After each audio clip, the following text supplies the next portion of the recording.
Therapists Uncut listeners, welcome back. We are super excited to have you back with us, and we are super stoked to have Karlha back with us today. If you missed our last episode, hit the pause button, go back, listen to this one, and then join us again because we are in part 2 here with Karlha, and she has so graciously graced us with her presence and her vulnerability and her willingness to talk about real life. And that is our mission here, right? To make mental health relatable and a part of everyday conversation, because mental health is a part of everyday life. Now, we spent part 1 hearing Karlha's story about her relationship with alcohol, to where she has actually just come up on 1 year of sobriety through the help of the 12-step program. Congratulations, Karlha. We are very, truly excited for you. We know that that's not an easy journey. And today we are going to continue to hear from Karlha about her journey. And yes, we're so excited. So Karlha, let's start with, in the last episode, we asked you to think about that one defining event, situation, or interaction that really led to you realizing alcohol is a problem for you and that you needed to do something about it. Tell us more about that. Welcome to the Therapists Uncut Podcast, where off-the-clock therapists who happen to be friends share their uncensored thoughts about real life. Join us weekly in spreading positivity and making mental health relatable through casual conversation, inspirational stories, and real talk with friends who happen to be therapists. Yeah, so I know I quickly shared last episode. I was last October, I think October 1st. I spoke virtually at the Modesto Junior College's Positive People series, where I shared, like my upbringing, how I became a community leader, and what adversities and obstacles I came through. So when I was working on that, I was going through pictures, right? And a lot of memories came up, and that whole video, I cried a lot. And it was also during, what happened last year with George Floyd and, the presidential, just so many unknowns, right? Like the pandemic, and it's just like, I just felt like the world was burning. And so I was having a lot of emotional upheaval. And so anyways, long story short, I did that. I cried a lot. And after the, the Zoom ended, I immediately, of course, started drinking, right? Because I needed that. Oh, it's over. Yeah, right. Because it's, you get an adrenaline when you're talking to people, and then you're being recorded, and then people are asking you questions, and it's just like all these emotions and feelings, right? And so the way that I coped again is with alcohol, and so, okay, I'm going to drink some wine, have a nice glass of wine, a bottle really, plus some seltzers. And I really was like, all right, I'm so glad that's over. Why do I say yes to these things, right? Like this is like, why do I say yes? Yes, I'll totally talk, At the time, it seems like a good idea, but then all the work up to it is like, am I prepared? Like, how am I going to come across? Like all this insecurities, So long story short, that was on a Thursday. I, drank, and then the Friday went to work virtually, and then it's Friday, so we're going to continue the party, of course, right? And so my husband brought a really beautiful bottle of wine and just drank some more, and then woke up Saturday. Of course, with a massive hangover. And my friend called me, who kind of had seen me during the summer here and there. And my drinking had gotten to the point where I was, slurring my words. And if we were with friends or, sometimes I'm blacking out. I just didn't know what, I was just having a good time. I was drinking a lot of wine. But she asked me this question, and she said, I'm really worried about you. Are you okay? And I just said, no, I hate who I am, and she's like, what are you doing to take care of yourself? And I said, drinking. And it came out so quickly that it was one of those like out of body experiences.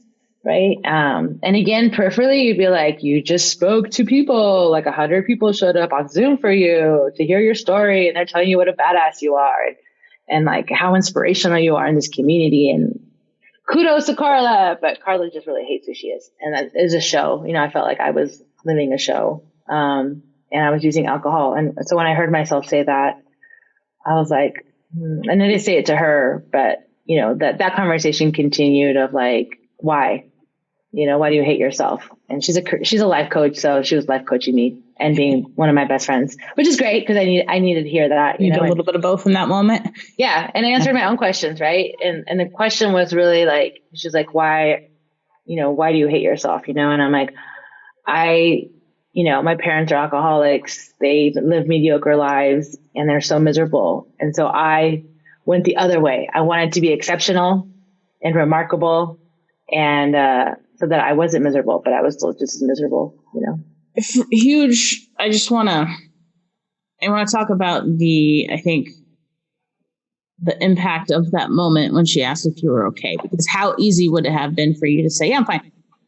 Right. And I think so often when somebody does ask us, we're conditioned to just brush it off. Right. But for you in that moment, you had the courage to pause and acknowledge to this person that you trusted that no, I'm not all right. This pressure that comes with this term that society uses, functioning alcoholic or functioning addict. I'm curious, does that term have any weight with you? Does it cause a reaction in you? Do you have any kind of emotional attachment or reactions to that word or phrase rather?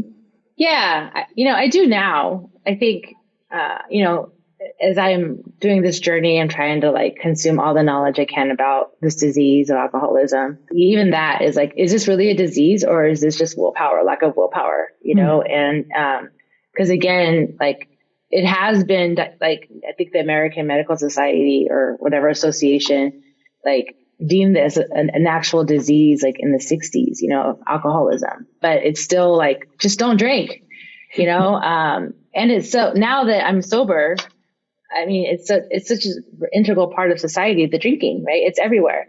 Just like fast food is. It's like, you can't get away from it. It's like, right. It's just, it's commercials. It's like, you too can have this life. And if you drink this certain kind of wine or beer or, seltzer, and life is great, and so I think people are like, kind of make light of that, of like, well, I'm a functioning alcoholic, right? Because then it's like, well, to be an alcoholic like me is a disease, right? And so you wouldn't tell someone that has diabetes, like, well, I'm a functioning diabetic. Exactly. Right? Like you wouldn't say that. And so I think that's why I said yes to this podcast, because I get it now, right? Before, because it takes one to know one, right? And so until you have that, you recognize this is a disease, it isn't like a willpower, it isn't. I mean, you read my bio, right? It's like, Karlha's done this and Karlha's done that. So like, I generally was like, I'm a badass, Right. If it was willpower, this woman right here would have had the willpower to. Right. So I think for me, functioning is like, you're still using the word alcoholic. Like you should maybe pause and reflect of like, what does that mean? It's like you're drinking too much. And here's the thing, you can drink too much and not be an alcoholic, right? It is like legitimately like some people can just be like, okay, I'm going to stop. Right. And that's great. Like, that's awesome. Right. Or I can just have a couple. So I'm not even saying like alcohol's, I mean, that's a whole other podcast, but how I feel about alcohol now, but absolutely. The way, because that has shifted for me too, of like, it's just a way to stay in the matrix, right? Like, do your job, like bust your ass, especially in our society, right? Do work really hard and then drink and cry your worries away and then start again tomorrow. Right. And now I feel like, I know that life is better than that. It could be better. I need to stop and like really smell the roses and who am I trying to be and why, and that's sobriety for me. That's what sobriety is providing for me every single day. Karlha, when you're speaking, I'm like, I don't even know how to respond to this. I could probably listen to you speak all day. Reason being is you just have so much wisdom and knowledge and learning that I know is connecting with at least a handful of our listeners who really need to hear this. Mm-hmm. And I really want to speak to our listeners who are also, quote, accomplished and, quote, successful and, quote, leaders and have these prestigious positions. What would you say you've uncovered about the myths or stereotypes about mental health or alcoholism in this population of the, quote, status or successful? Yeah, I think we talked about it in the last episode of like, what does success look like, and that's such a different question to everybody. But I thought like, if I have a certain purse or a certain car, and drink wine, like with the ladies, go to mixers with the ladies. Pinkies out. Right. Yeah. Yeah. Pinkies out. I am involved in community events are all about alcohol, right? It's almost like expected to be like, we're going to hang out and we're going to have a fundraiser and wine will be there, or beer, we're going to a show. And so now I'm like, why am I going to these things? Right. Like, I mean, cause it's like, what's the real intent? And for me, the intent has always been people. Like I generally love people. I love getting to know people. I love hearing people's stories. I'm like, tell me about you, and then figuring out ways to like, hey, you should talk to this person, like to support each other. Connections. Yeah. Yeah. Yeah. And really for me, alcohol, I grew up really shy. That's weird to be like, oh, you're a leader, but it's like, that little shy girl still in me, and so alcohol became like this like conduit for me to be like, take that breath. All right, I'm going to show up as Karlha Badass and you're going to love me, And so I think that the truth is that most people that are in community or leaders or have some sort of status, the truth is that we're all just faking it for the most part. I think that the honesty is that we're all broken in some way. And then what's the persona that I want you to see? That's what I think. And so whatever alcohol or drugs, it's like, I'm trying to be someone that you'll like before you're able to reject me. At least that's my thing, what I think. And is it possible to have both? So everything's a spectrum, right? I mean, you've talked about the spectrum of alcohol use, right? There's people who will binge on a week.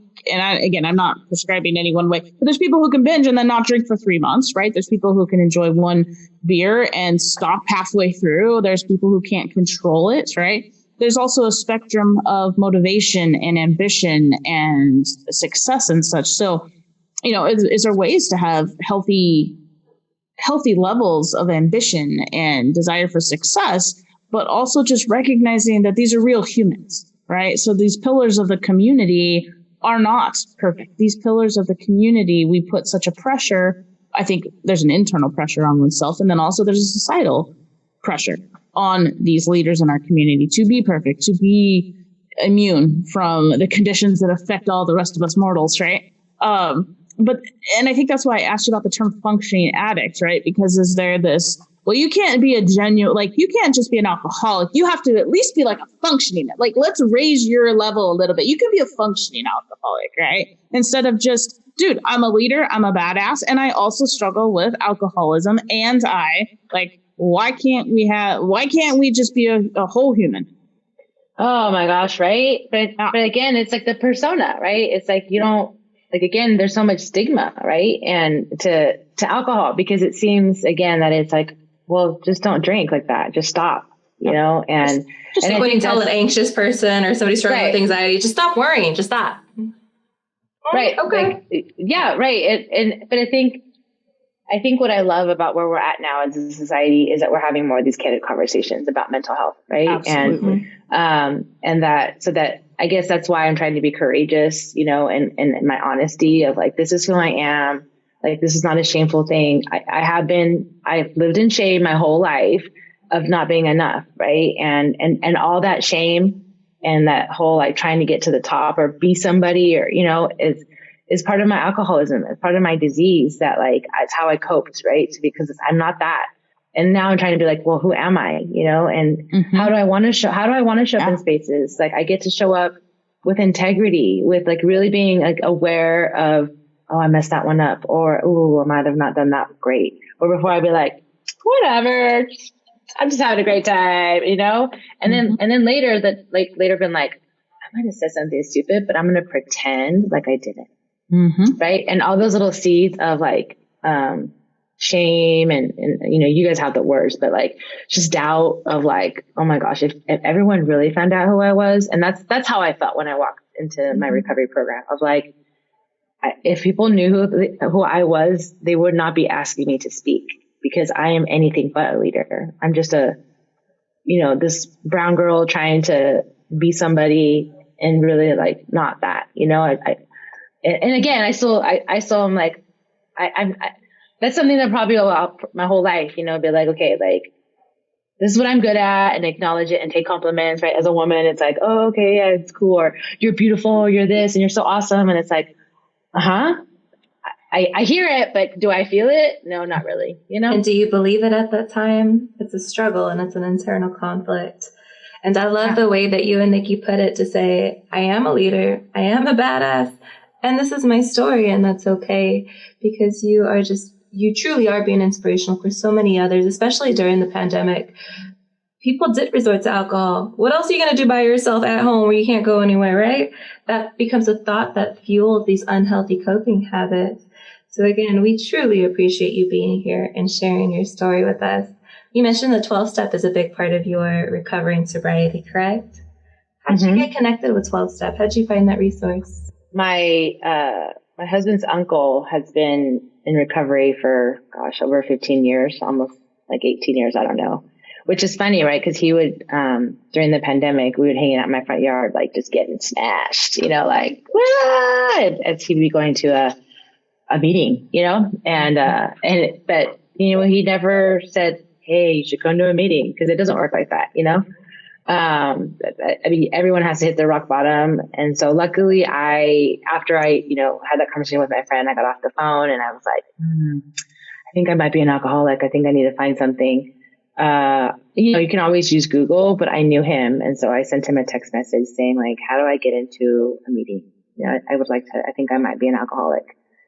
And so he was able to connect me with resources, you know, available. But yeah, all you have to do is like Google, you know, alcoholism, and a very prominent organization will come up, and it's free. You know, it's not even, I didn't go to rehab. My 12-step program, didn't cost me anything besides, cost me a lot. Blood, sweat, and tears. Yeah. Yes. Yeah.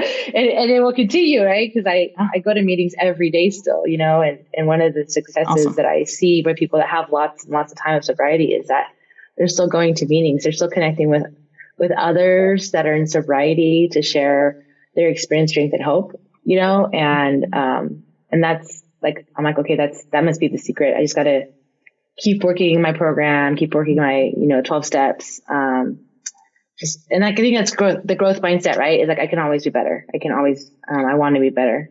Heck yeah. And imagine, now this is just me dreaming over here, but imagine if we could create a society in which individuals who are dealing with, whether it be alcoholism or depression or anxiety, could feel that sense of safety just out in the world, right? And there would still be a role for 12-step programs. There would still be a role for, or a place for therapy and all of that. But imagine if some of that safety translated into just society in general. It's where if you came out to your fellow public leaders and shared that, you were met with, oh, how can we support you? Instead of, you're what? No, you're not an alcoholic, right? I mean, just imagine if we could change the tune of society. Like what could we accomplish? And that's what we're trying to do here. And that's what Karlha's doing with sharing her story, is we're changing the game, guys. We want you to feel safe in talking about your mental health and your depression or the bipolar diagnosis or the psychosis or the alcoholism, whatever it is, because that's how we're going to get better in this world. That's how we're going to support each other. So I agree. I'm going to say 100%. You know, Nikki's all about 100%. I don't know that I ever said that, but now I'm on the 100% boat. 100, yes. All right. So I just have to say that when you said 100%, our little producers didn't yell at you in our ears, but I say it and they're like, you said it again. I love it. It's like solid. It's like truth, right? 100%. Yeah. I totally say that. Sure. Yeah. Absolutely. Yeah. I just want to say like about that is like when people are like, oh, like not you or whatever, you know, like that's their own stuff. Right. And I think in general, the truth is that like when we're honest and authentic, it allows other people the space to be so too. Right. Absolutely. And that's how I want to show up in this world. Right. Is like to be like, yeah, I'm honest, authentic. I'm a badass at 1 minute, and the next minute I feel like I'm nothing, you know? Because that's the truth. We're human beings. We have feelings. We have emotions. That's what sets us apart from the rest of the animals, right? Is these emotions. And if you're just trying, like, I am not interested in hanging out with people that are just about like the persona and they're like, oh, I'm this and I'm that, because really you're a broken person underneath that too, you know? So if like, that's what I want to know. I want to know, like, you're broken too. Awesome. How are you coping? Yeah. How are you coping? Oh, cool. Yeah. I should try that. What if next week's the real people? You know? I love it. Karlha, when it comes to your daughter, I know she means so much to you. We can hear it as you talk about her and your husband. Has she done or said anything different that tells you that she has noticed a difference in mom and dad? Yeah, I think I'm not going to lie and be like, oh my gosh, my world she has changed 24/7, right? Because this first year of sobriety, again, it's hard. It's sort of like, okay, like I see all my character defects I need to work on that, and when I told her, like, mommy's going to stop drinking, the first thing she said was, but what will you do with your friends? Mm-hmm. And, everything involved, like she knew that, right? That everything involved drinking. It's like, we're going to the beach, we're drinking, we're going to the movies, we're drinking, whatever it is, like wine will be there. Mom's going to drink, and so, on Sunday, I was like, oh, or before Sunday for my 1 year, I said, Daddy and Mommy's going to hit 1 year of not drinking. And she's like, I know. And I'm really proud of you, and now I'm trying to really, as much as I love people, to be intentional with my time at home, which is a struggle because it's not a place that, my own insecurities of not being a good enough mother, being a good enough wife, I'll give it to everyone else. Like, I'll be on your podcast. I'll give it to that makes me feel good. Like, but being at home doesn't make me feel good. Right. And not because it's not a safe place, but it's because I'm like, it's a lot of work to be present as a mother, to be, to be thoughtful as a wife, and to not take everything personal because the garbage isn't taken out. That it's like, oh, it must mean you don't love me if the garbage isn't taken out. To my husband. And so that's really what I'm trying to focus on for the second year of sobriety, is like being intentional with my time with her, being a better mom, because she's 9 and she needs me, and I honestly thought it'd be better, even though my mom is still in her disease. I thought, well, the way I could be a better mom is by like just kind of leaving her alone, okay, like buying her things and be like, yes, yes, yes, yes, and we all know that kids just want time, and I'm, you can see that I'm kind of like getting emotional about that, because like I've been so selfish with my time with her, and I am pretty hard on myself, and I just have to know, like, well, it starts today, it starts by like going to her games, or, just being present for her as a mom. And that's the most important, that's my legacy, God, of my understanding, whatever your faith is, cool, support it. Gave me a treasure that I knew, but my alcoholism, was alive and present even before this year of sobriety. It's just been like, this is how I cope, and this is what I'm a selfish person. And so that's a long answer to a question, but I hope that answers it. Absolutely. I think that speaks to everybody, because anyone can relate to this journey in some way, shape, or form, right? And there's so much to learn from your vulnerability in sharing this, and also to then take that and do a little self-reflection, right? In terms of what do we need to focus on? And what's important? Absolutely. You talked about intention and priority. And normally when we have interviews, we got a list of questions that we try to hit on, right? And you said that was a long answer. But after you hit that answer, done, mic drop. I feel like you hit on all the key points. Man, I dropped into all the feels right there. Like, oh, all right. And that is Karlha Davies, y'all. That's right. Oh, man. Karlha, what would you like to leave our listeners with today? If they just take one thing away from this episode and our time with you, what would it be? Wow. I think be honest with yourself, first and foremost, is like, why, like, try to pause. Like, we're always chasing more. Like, at least I am, it's like, I'm looking at the sign that says like, good things come to those who hustle. Right. And I think the pandemic has, caused a lot of people to be like, why am I hustling? Like, what is it that I am chasing that I want? Right. Versus what I need. Mm-hmm. So I think that's one of the things that I'm like, I want a lot of things. I want I don't know. Actually, I don't want that many things now, but it's like, I want a new sticker for my cup, and so then it's like, do I need it? No. What's the purpose?